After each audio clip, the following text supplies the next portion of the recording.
Problema mo ba ang iyong sasakyan na amoy kulob? Ang iyong kwarto nag-aalimuot, no? Amoy panghe, amoy panghe. At ang iyong CR na amoy evacuenesim. Ayan mga mami ko, meron akong recommendation para sa iyo. Eto siya mari ko, marami po siyang scent na pwedeng pagpilian. Ang kagandahan nito, madim ko, 80 ml na siya. At marami po siya kung gusto mo ng iba't ibang variation of iba't ibang scent ng flavorabinesim na yan mga mari ko. Eto, marami kang pagpipilian. Ang kagandahan nito mga mari ko, hindi masangsang sa ilong. Very friendly lang yung amoy niya mga mari ko. Ayan, spray mo lang yan ayan siya.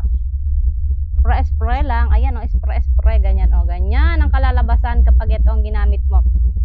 Wala kang naaamoy na maasalimuong po sa iyong ilong mga mari ko. Siya ano pang iniintay?